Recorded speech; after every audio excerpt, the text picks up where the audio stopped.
I'm doing this album so out of order. Like, really out of order.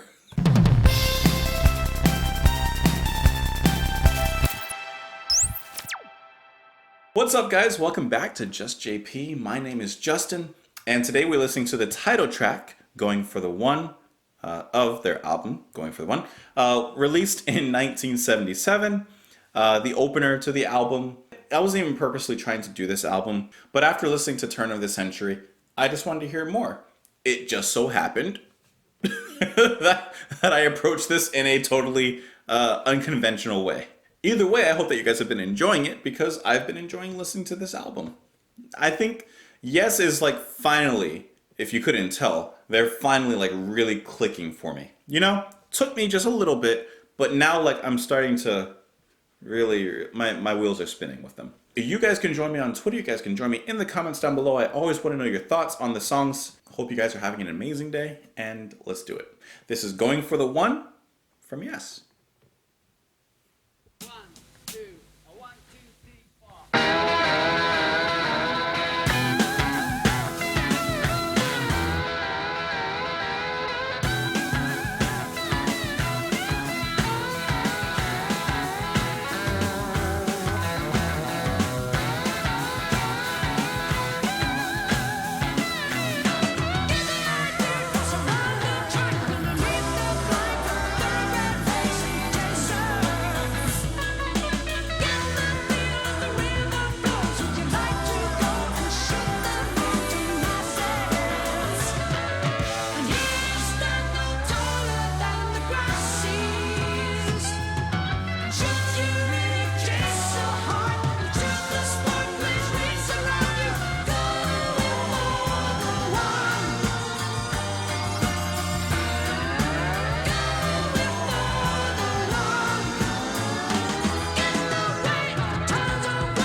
Um, this song opens the album. These guys come right out of the gate at 100% full speed. This is one of their more rockier moments that I've heard from them. This is one of their more faster, up tempo, fast tempoed songs that I've heard from them.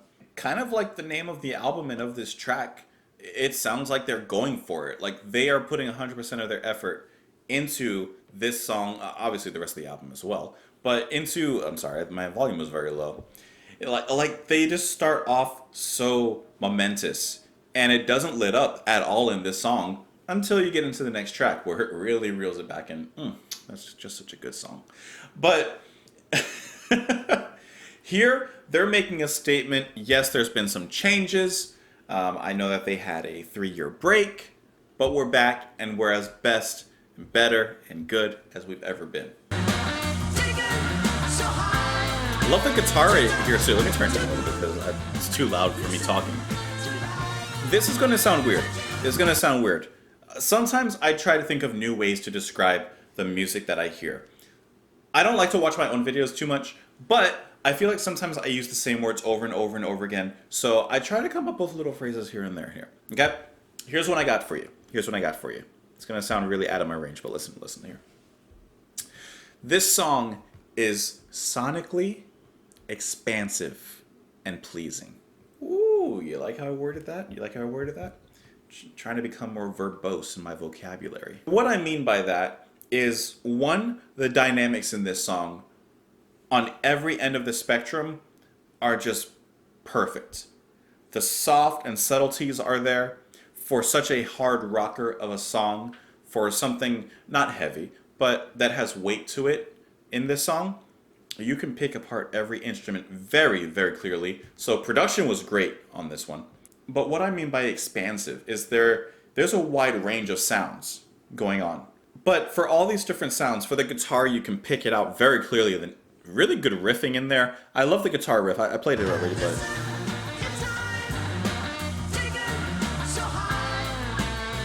ba ba ba ba ba ba ba ba. Like I like that. I like that a lot.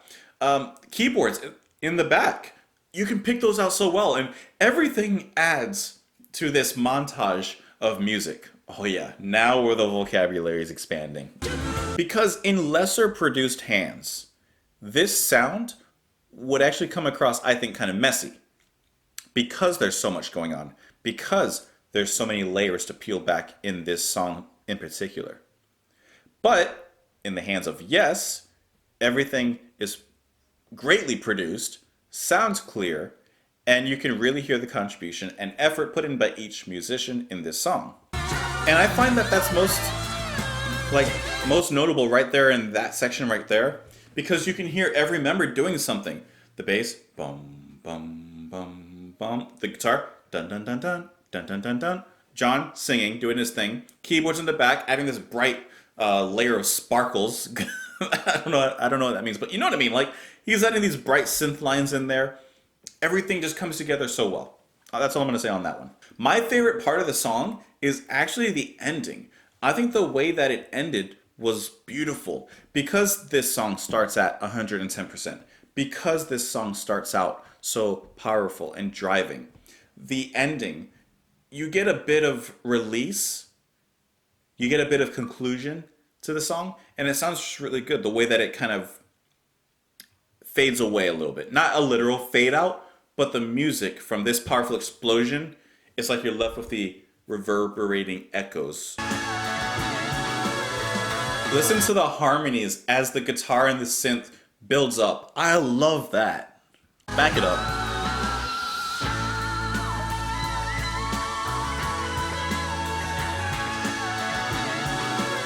They're both just raising and levitating each other up I love that. That's really cool. And I like how that momentum is carried from the previous part, just in a different way melodically. And then, of course, as it transitions into Turn of the Century, there is a stop, there is a pause, a breath, inhale.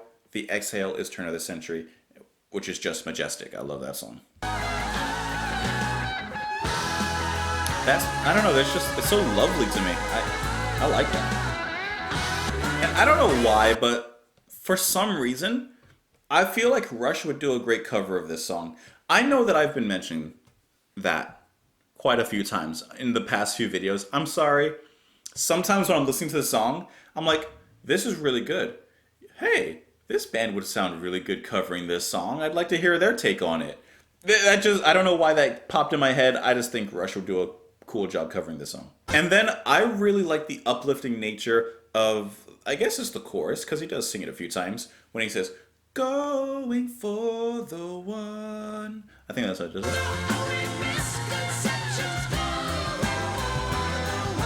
Yeah, that's cool.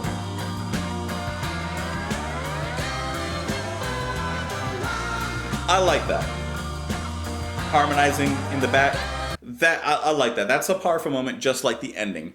I like those moments, those little breaks in the overall harder sections. And then if we get into the lyrics, get the idea, cross the track underneath the flank of a thoroughbred racing chaser. Get the feel as the rhythm flows. Would you like to go and shoot the mountain masses? And here you stand no taller than the grass sees. And should you really chase so hard, the truth of sport plays rings around you. There's a lot of references to racing. You know, I was talking about a thoroughbred racing chaser, I think horse, thoroughbred horse. Cross the track, get the feel as the rhythm flows, no taller than the grass sees, chase, sport, rings. There's a lot of references to like racing, sports, things of that nature. And so when it says going for the one, you know, there's a lot of things going on around you that may prevent you, hold you back from trying to go for the one, but you got to put all your effort into it. You got to really go for it. If you're going to go for it, go for it. Get in the way as the tons of water racing with you crash into the rudders. Once at the start, can you gamble that you really surely really mean to finish? Like if you're going to commit to it, commit to it. Don't give up halfway just because the waters are starting to crash around you. Just because the waves are picking up, it's getting a little rough. Maybe you're going to have rough times in pursuing whatever goal or dream you may have. But if you're going to go for it with 100%. And I love this line. This is like a little bit of inspiration. After seeing all your sense of fear diminish as you treat danger as a pure connection, as you throw away all misconceptions, back into the chorus, going for the one, going for the one. I like that. After the fears start to diminish, after you realize you can do this, you get some self-confidence, I can do this, right? As you treat the danger as pure connection, the threat of failure, the danger of failure, the danger of giving up. Yeah, it's there, but you know what? That makes you stronger, especially when you overcome it. I like that. And then the ending lyrics too, I like the way that it repeats it. Touching, touch time, travel, twilight, taken so high, taking your time, turn on to love, turnstile to one, tender timing, rocking, rolling. I like the alliteration in there. Alliteration is a great way to make, obviously, the first syllable of your word, and as you're singing, it's a great way to form a connection. And so form this kind of rhythmic pattern in your singing, which is used to great effect here, the way he sings it, because he's like, turn on to love, turnstile to one, like da-da, da-da. It has that perfect pace due to not only the delivery, obviously, because he could use any word in those, but because he's using alliteration, the same syllable or the same sound of the first syllable in each of those words, it works even better. It just takes that already good vocal delivery line and just steps it up a little bit, just enhances the flavor it a little bit. Which works perfectly with the way he slowly builds up his vocals and his pitch, and as the instruments do the same thing. It's a way of, what's the word, this rising, building up to the final moments of the song. It's great, it's great. This was a great song, I would listen to it, I liked it a lot. Turn of the Century is still my favorite, but let's see what Awaken holds. Are you guys ready for Awaken? Because I'm gonna do it next. The question is when. The question is when. It's always the question. Anyways, you guys can join me in the comments down below.